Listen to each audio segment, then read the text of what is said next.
하나님 말씀 마태복음 17장 1절에서 5절 말씀입니다.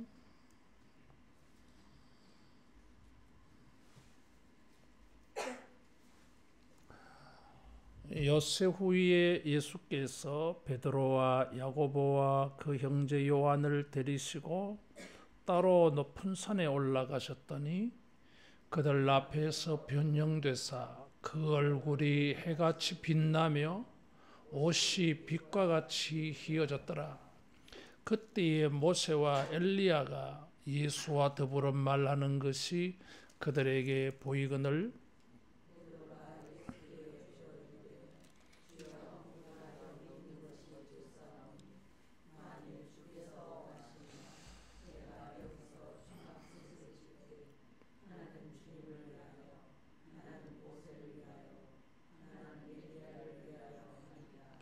말할 때에 홀연히 빛난 구름이 그들을 덮으며 구름 속에서 소리가 나서 이르시되 이는 내 사랑하는 아들이요 내 기뻐하는 자니 너희는 그의 말을 들으라 하시는지라.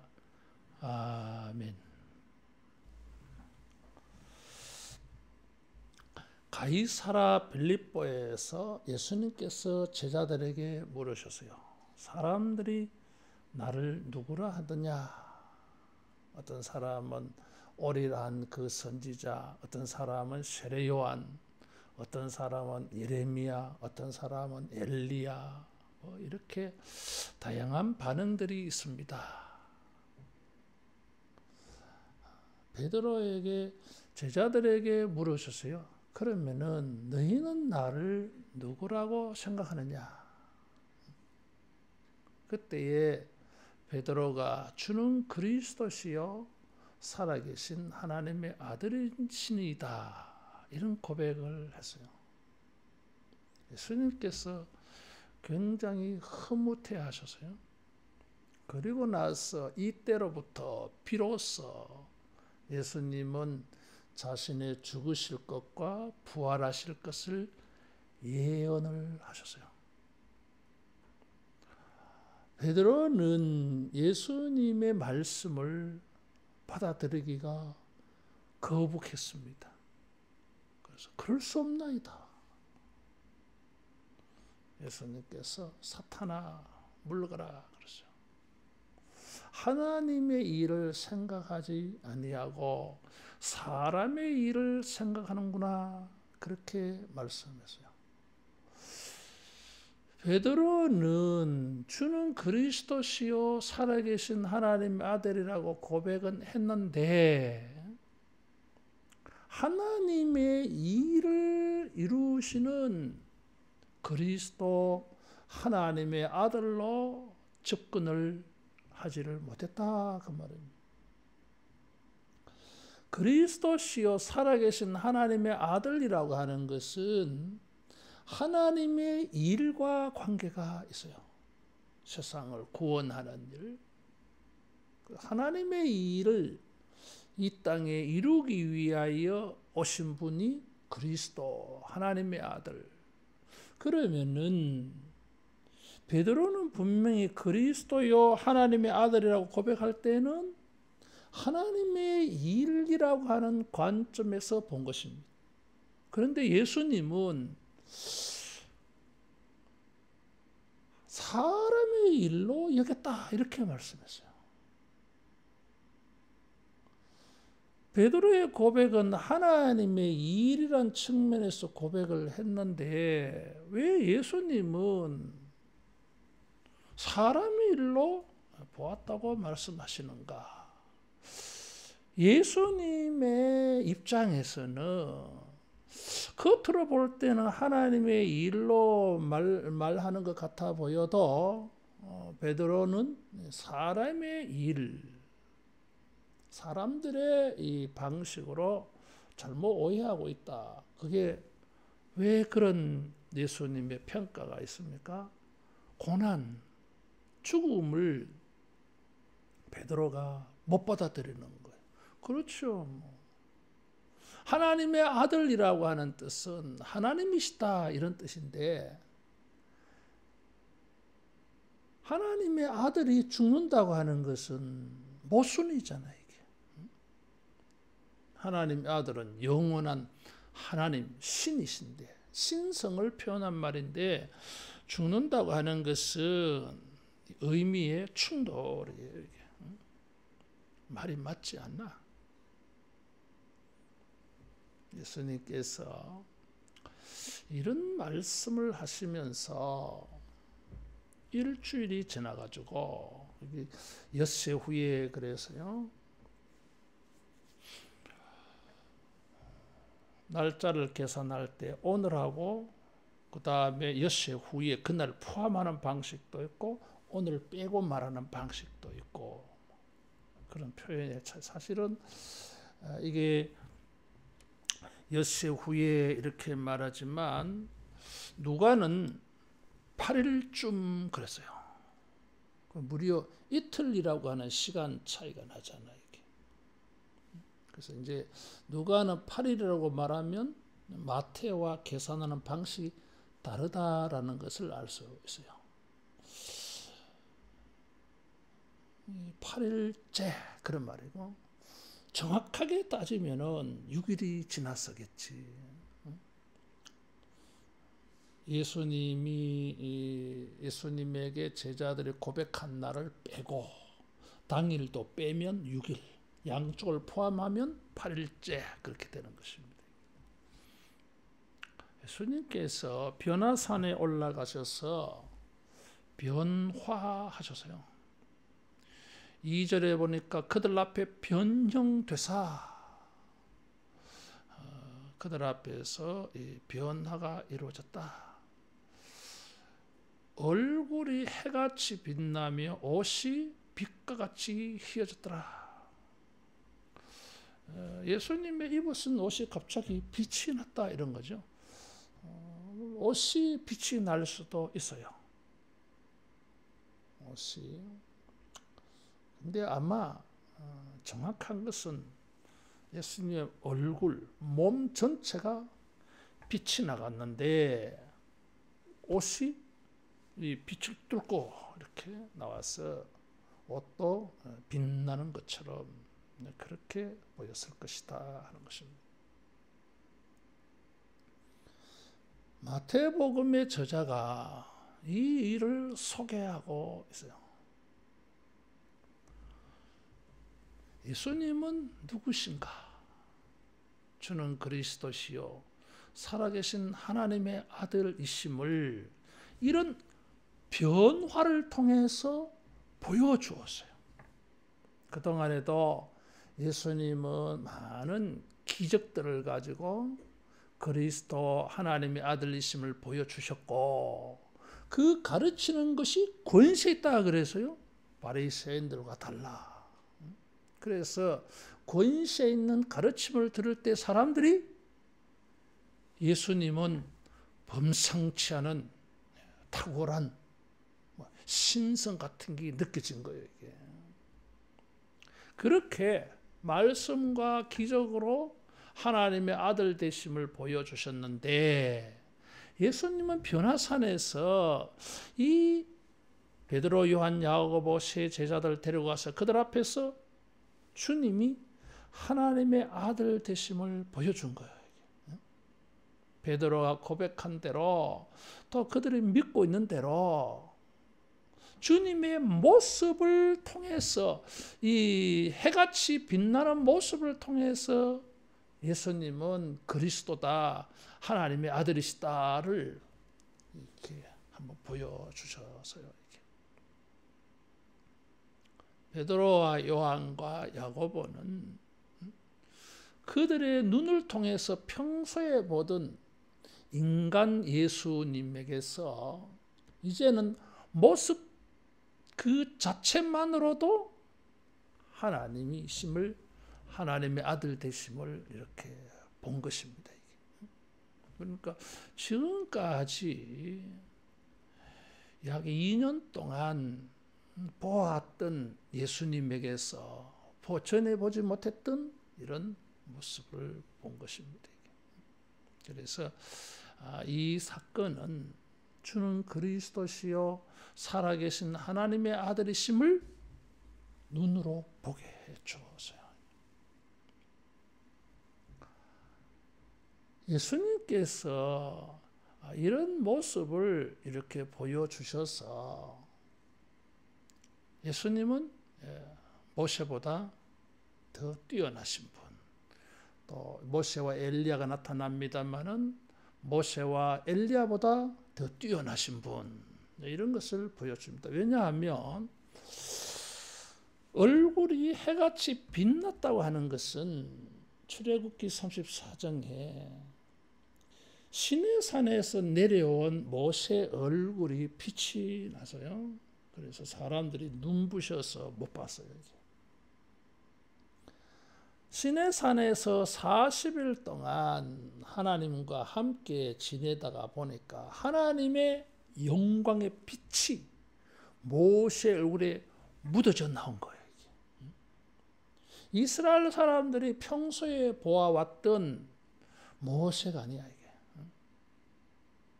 산 위에서 무슨 일이 있었는지 모르지만 사람들이 모세 얼굴이 눈부셔서 바라볼 수가 없었어요. 그래서 할 수 없이 모세가 면박을 했다. 수건으로 자기 얼굴을 가리웠어요. 그래서 볼 수 있었어요. 예수님께서 얼굴이 해같이 빛났다고 할 때 사람들은 모세가 연상이 돼. 그런데 예수님은 모세의 얼굴의 광채보다 더 뛰어나. 왜냐하면 모세의 얼굴에는 수건으로 가리니까 빛이 가리워져서요. 그런데 예수님은 옷이 빛과 같이 휘졌다 그래서요. 분명히 이게 빛이 약해지거든. 덮으면은 어떤 빛이든지 덮으면 빛이 약해지고 덮여지고 이렇게 되어지는데 예수님은 얼굴에 빛이 나고 온 몸에서 빛이 나는데 그래서 옷이 빛과 같더라. 예수님에게서 나오는 빛은 어떤 것으로도 줄어들지 않아. 이 세상에 어떤 피조되어진 것, 만들어진 것으로도 이 본질의 빛을 줄일 수가 없어요. 여러분, 태양도 빛이 약해질 때가 있잖아요. 달빛도 별빛도 빛이 약해질 때가 있잖아요. 전기빛도 전압이 약해지면 빛이 약해지죠. 그래서 일정한 전류가 흐르도록 변압기를 달잖아요. 이 세상의 모든 빛은 뭔가 이렇게 약해지는 게 있어요. 가리워질 수도 있고 덮을 수도 있어요. 100% 완벽하게 덮지는 못하겠지만 태양도 막 구름이 이렇게 가리워 버리잖아요. 그런데 예수님에게 나오는 이 빛은 그 어떤 것으로도 가리워질 수가 없고 덮어지지도 않아요. 여기 이 5절에 보면 홀련히 빛난 구름이 그들을 덮었다 그래서요. 이것도 시내산에 이제 그 빛난 구름이 시내산을 덮었는데 거기 천둥, 번개, 우레, 뇌성 이런 거 치고 말이에요. 번쩍번쩍하고 시내산을 덮고 있는 구름이 막 번쩍번쩍하는 거예요. 빛이 나. 근데 이게 참 재밌는 표현이에요. 이게 태양을 구름이 가리워요. 그래서 빛이 이 땅에서 우리들이 볼 때는 좀 약해진 것 같아. 그래서 하늘을 쳐다볼 수가 있어. 근데 이게 빛이 그대로 비치고 하면 태양이 그대로 우리에게 비춰지면 다 눈이 그 태양빛에 아마 다칠 거예요. 이게.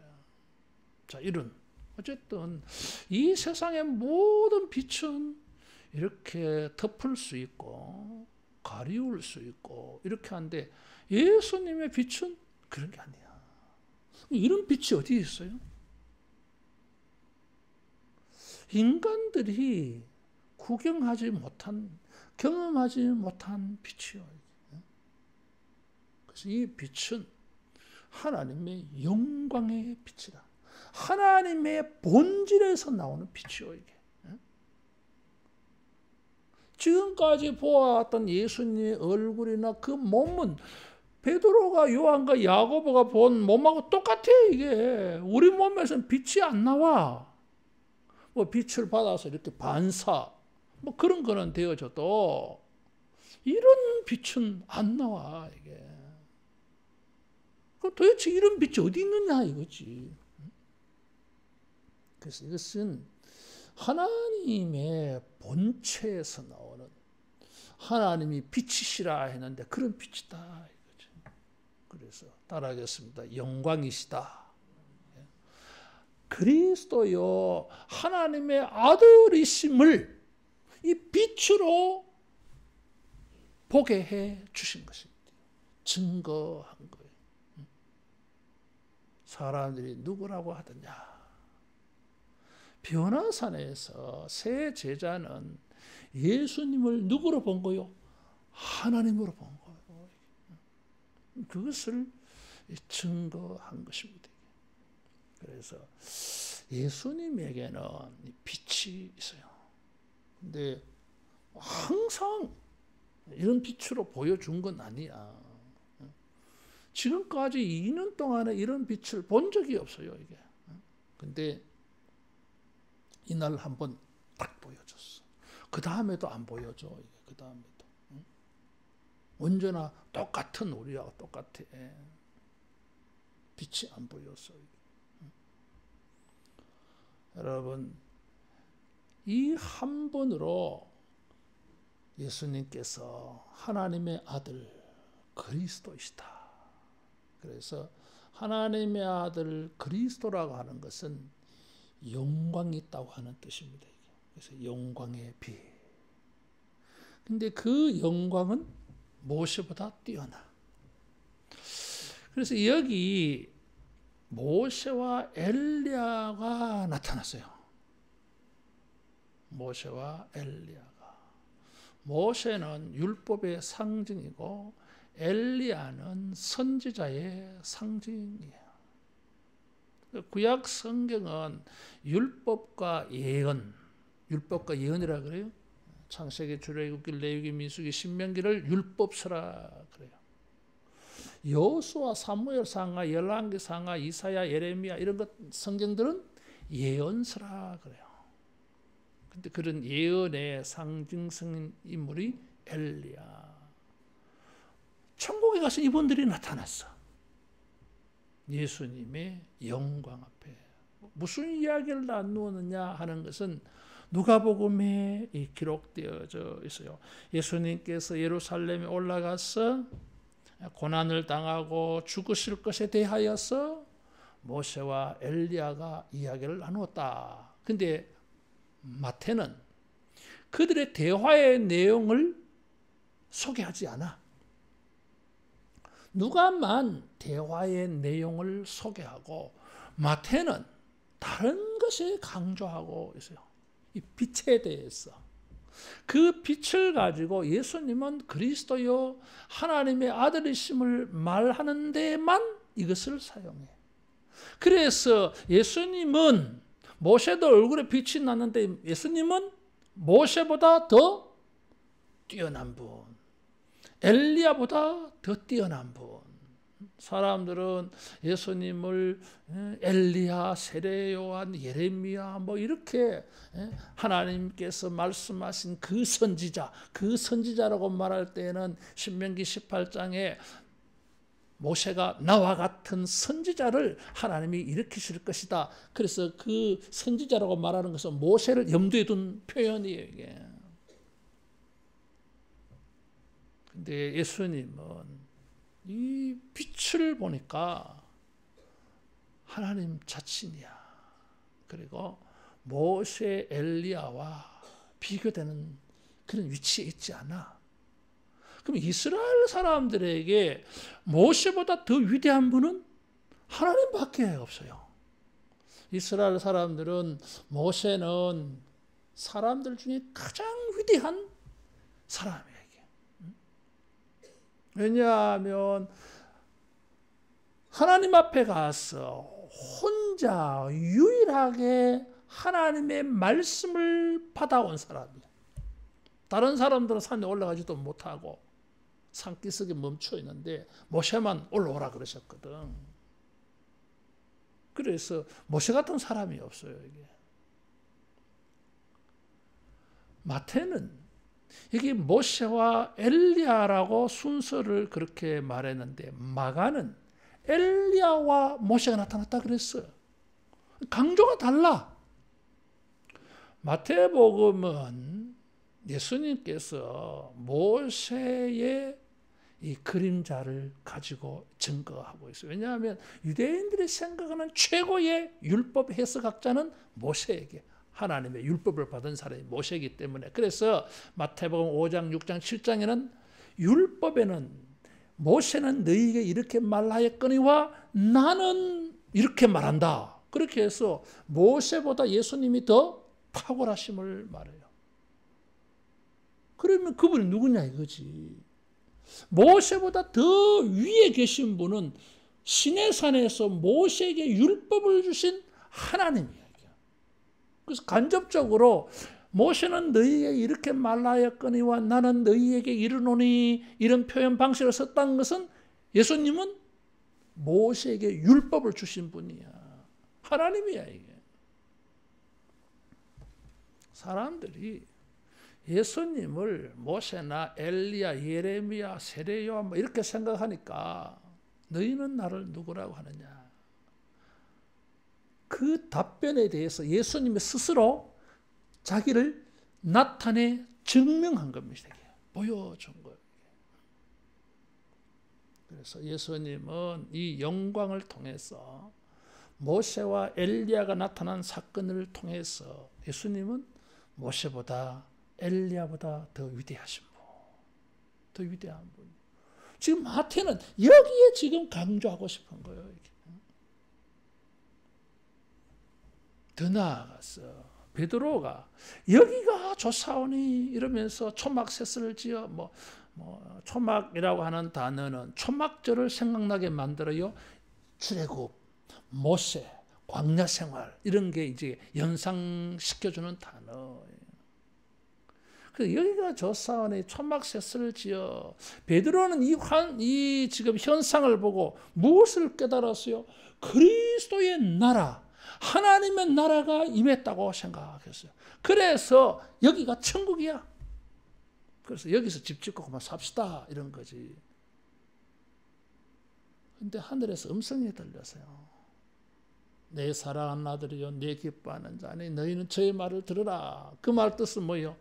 베드로가 오해하고 있는 걸 가르쳐 주신 말씀이에요. 주는 그리스도시요 살아계신 하나님의 아들이라고 말할 때 베드로의 오해가 있어서요. 고난당하면 안 됐다 이거지. 그 다음에 변해산에서 베드로의 오해는 예수님을 모세와 엘리야로 동급으로 놓고 있어요. 그래서 초막셋을 지어 이렇게 표현한 거예요. 이게. 예수님 위해서, 모세를 위해서, 엘리야를 위해서. 초막은 베드로를 이해한다고 해도 좀 더 우리가 베드로가 옳은 대답을 하려면은 예수님 여기가 너무 좋네요. 초막 하나를 지어서 주님 여기 계시고 모세와 엘리야와 우리들 예수님 시중 들게 이렇게 하면 어떻겠습니까? 이러면 예수님이 돋보이잖아. 모세와 엘리야가 나타났을 때에 모세에도 예수님의 얼굴에서 나타난 빛이 나타났겠어요? 성경 그런 거 말 안 해. 시내산에서 내려올 때에 모세 얼굴에 빛이 나는데 그 빛이 모세가 죽을 때까지 그 빛이 있었는지는 언급을 하지 않아. 40일 동안 뭐 있었는지 뭐 알 수가 없어요, 이게. 그러면 천국에 가서 왔는데 그러면은 뭐 천국 백성 부활의 몸을 가지고 왔다면은 여기서 예수님의 얼굴에 나타난 빛처럼 쫙 비춰가지고 예수님이나 모세나 엘리야나 똑같이 빛난 존재로 나타나야 되는 거 아니겠어요? 근데 모세와 엘리야에 대한 그런 게 없어. 근데 뭐요? 초막셋을 지어 동급으로 생각한다는 거지, 이게. 영광이 탁월하신 하나님으로서의 예수님. 그래서 너희는 그의 말을 들으라 그랬어요.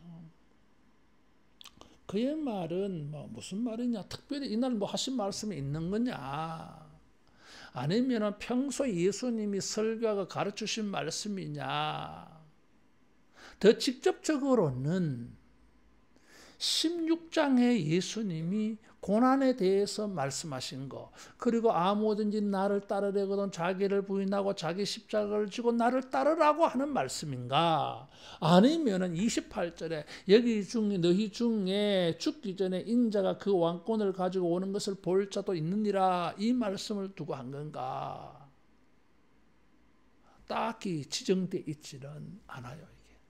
근데 많은 이제 학자들은 이 두 가지를 생각해요.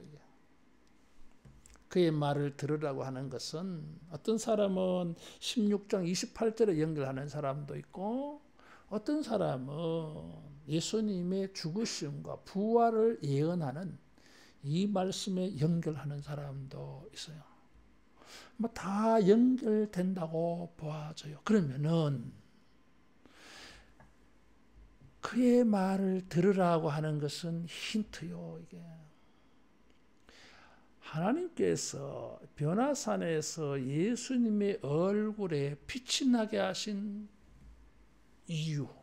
첫 번째는 예수님이 하나님의 아들로서의 영광을 가지신 분을 눈으로 한번 보여준 거지, 이게. 하나님의 뜻이고, 두 번째로는 무슨 뜻이 있어요? 이런 분이 모세보다 엘리야보다 뛰어나신 분이 그 얼굴이 몸이 그래서 입고 있는 옷조차도 그 빛을 가리울 수 없어서 그대로 발산할 수밖에 없는 빛이신 예수님.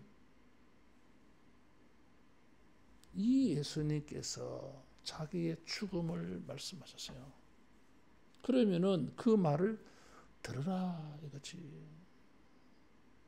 베드로는 이게 받아들일 수가 없었어요. 이게 논리적으로, 이성적으로 하나님의 아들이 죽는다고 하는 것은 그게 모순이야. 이게 모순이야. 의미 충돌이 일어나는 거예요. 이게 앞뒤 말이 맞지 않아.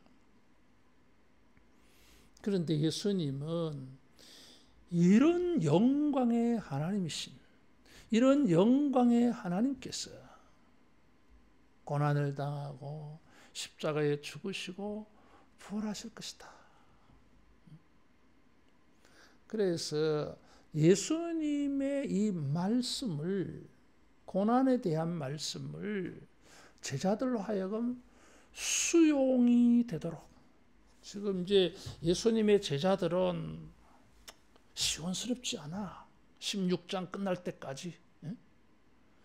하나님의 아들 그리스도가 죽는다고 하니까 거기다가 대꾸를 좀 했더니 베드로가 지금 항변했다 그랬어요. 항변이라고 하는 것은 예수님을 꾸짖듯이 아주 강경한 표현이라 그랬어요.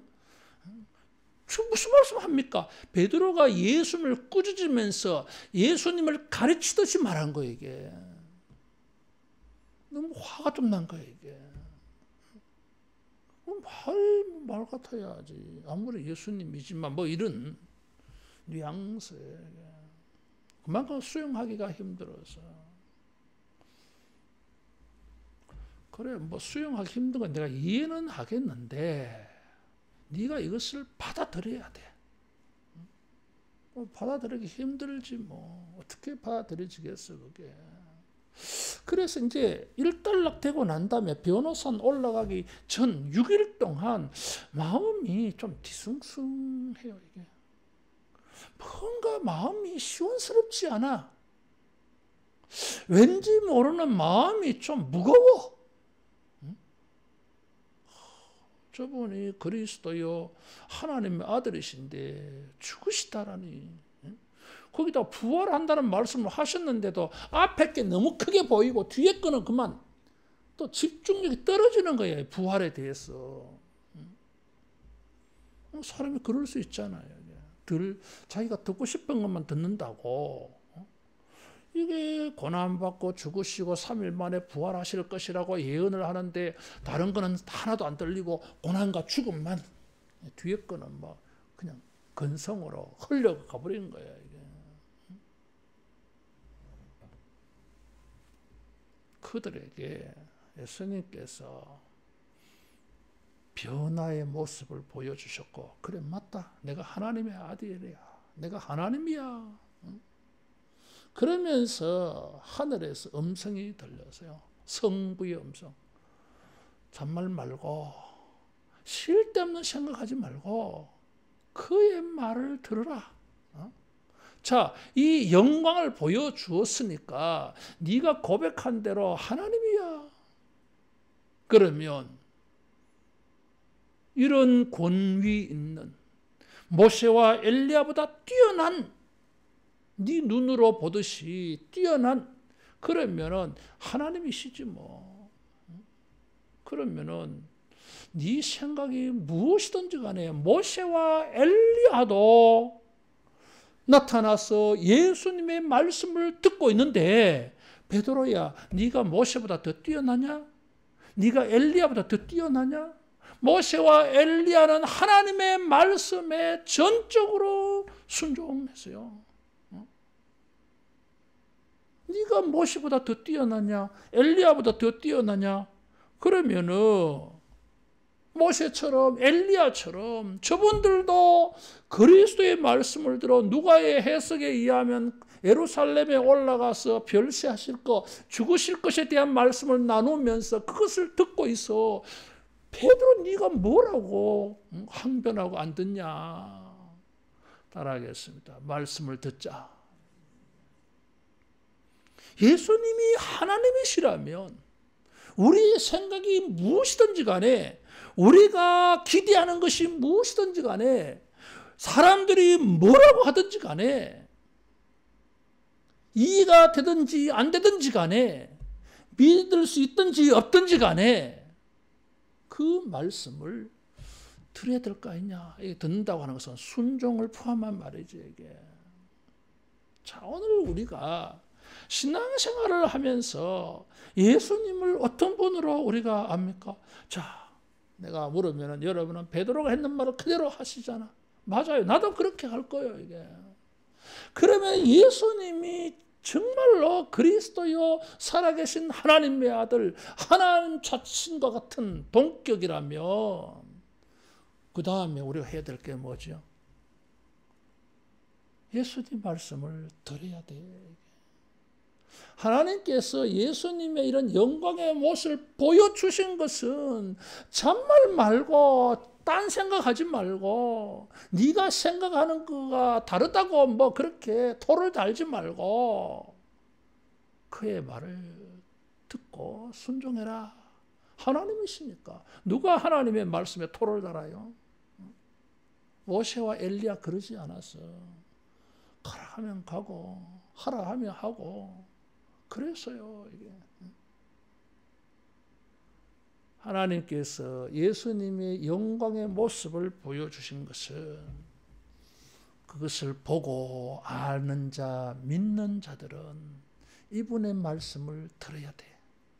그래야 구원이 있어요 이게.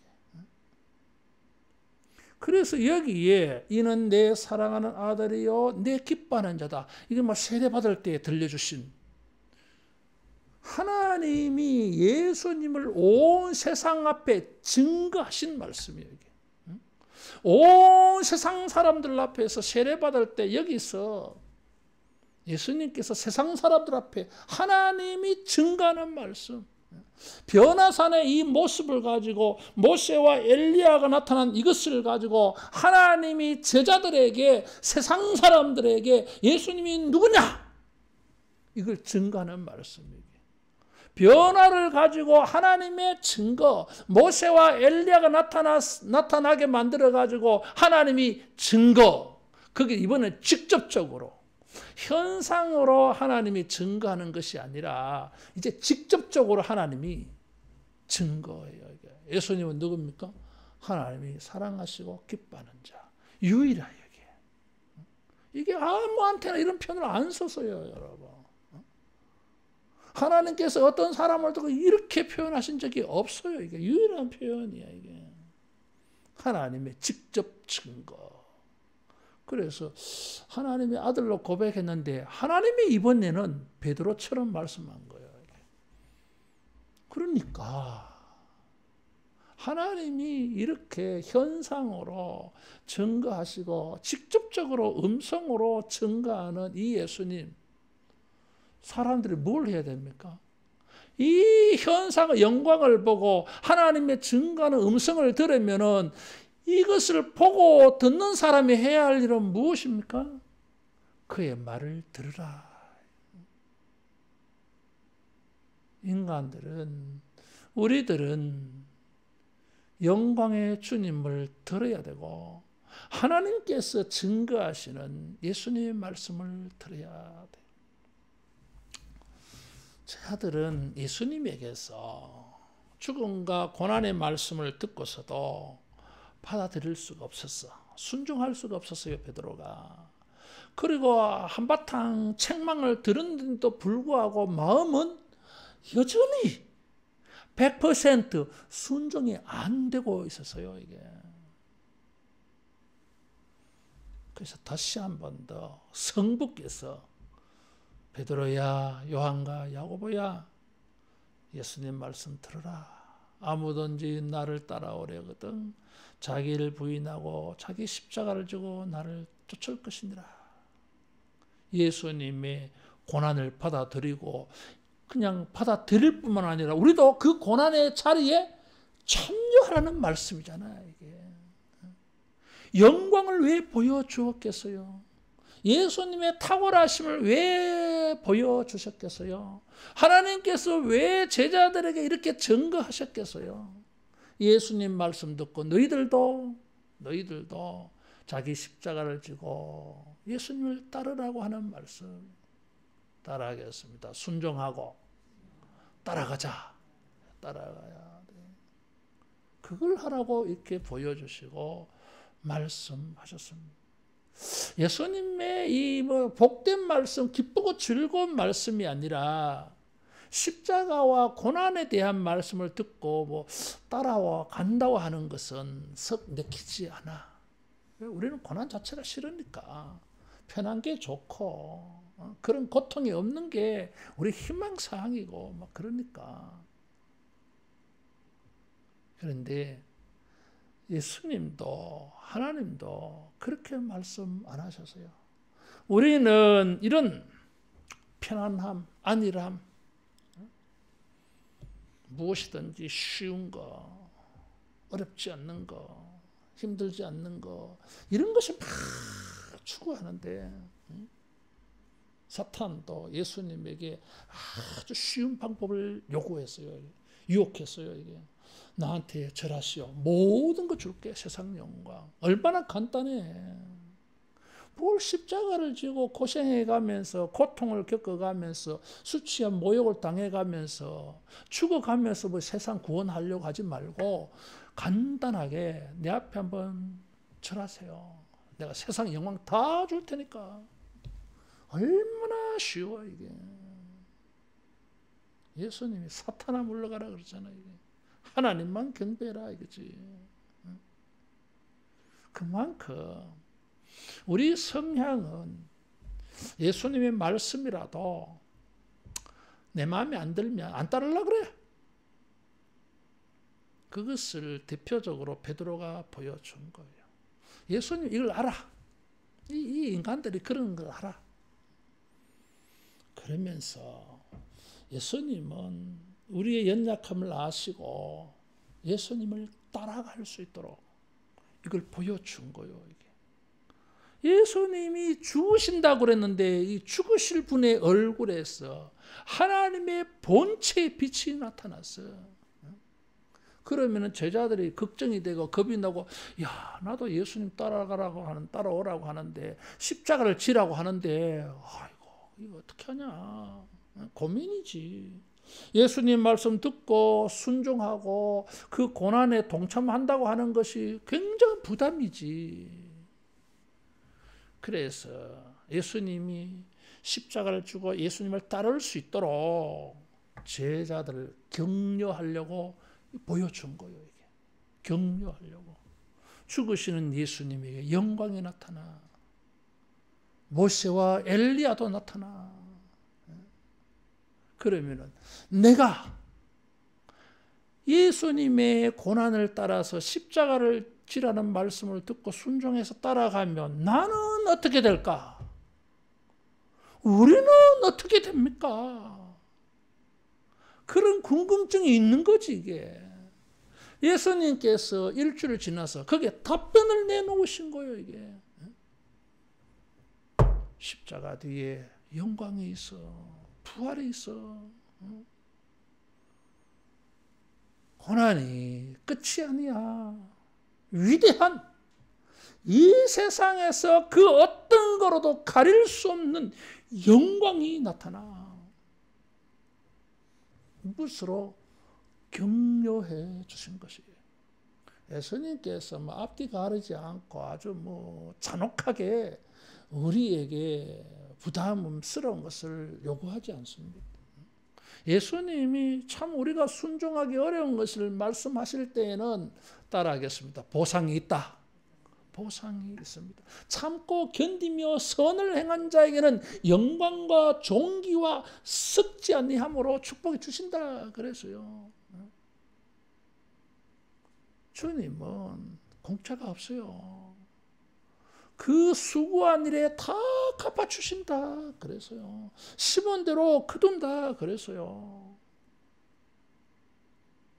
우리가 주님의 영광을 보고 주님의 위대하신 음성을 들었다면 얼마든지 주님을 따라갈 수 있는, 고난의 길을 참여 동참할 수 있는, 예수님처럼 하나님의 일을 이루기 위하여 고난도 당할 수 있는 여러분 이런 영적 환경과 토대가 생겨날 줄로 믿습니다. 이게 동기부여야 이게.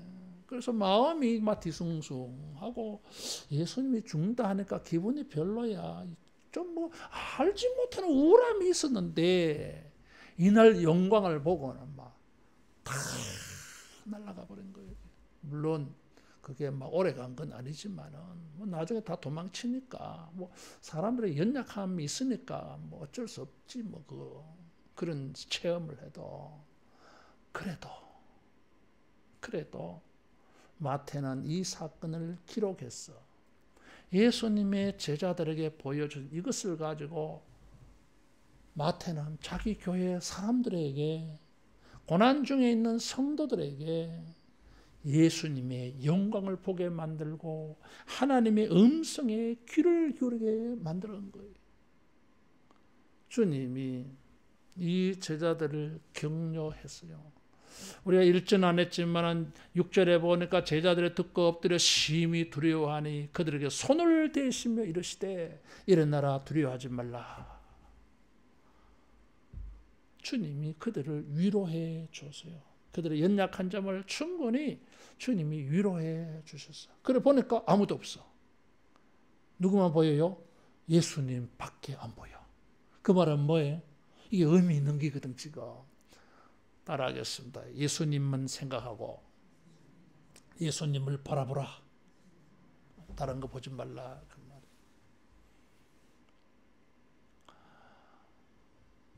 주님이 어떤 분이신가? 우리가 고백을 하는데 주님은 그 고백대로 주님 자기를 보여주셨어요. 성부께서도 우리의 고백하고 믿는 것에 대하여 성부께서도 증거해 주셨어요. 여러분, 우리가 믿는 대로, 우리가 알고 있는 대로 그것이 이렇게 체험되어지는 은혜가 있기를 축원합니다. 그런 믿음이 우리로 하여금 고난도 개의치 않고 십자가도 개의치 않고 주님의 말씀이라면 무엇이든지 듣고 순종해서 예수님만 보이고, 그렇게 하면 우리가 승리하는 이런 신앙이 되어질 줄로 믿습니다. 기도하겠습니다. 예수님, 우리가 알고 있는 대로, 우리가 믿고 있는 대로 그것이 진리인 것을 우리 눈으로 보게 해주시고 우리 귀로 듣게 하여 주시옵소서. 그래서 보고 들은 것을 가지고 우리가 어떤 경우에도 주님의 말씀을 듣고 순종하며 따라가며 헌신하고 순종하는 아름다운 믿음, 위대한 믿음 되게 해 주시옵소서. 모세와 엘리야처럼 하나님의 말씀이라면 무엇이든지 아멘하고 순종해서 위대한 믿음의 거룩한 헌신을 향하는 기념비적인 아름다운 이름을 얻는 우리 신앙생활, 우리의 삶이 되게 해 주시옵소서. 이해가 되기가 어려워도, 받아들이기 어려워도 주님의 말씀이라면 이해하고 아멘하고 순종해서 우리 주님이 가지셨던 그 영광을 우리도 또한 받아 누리게 해 주옵소서. 예수님 이름으로 기도하옵나이다. 아멘.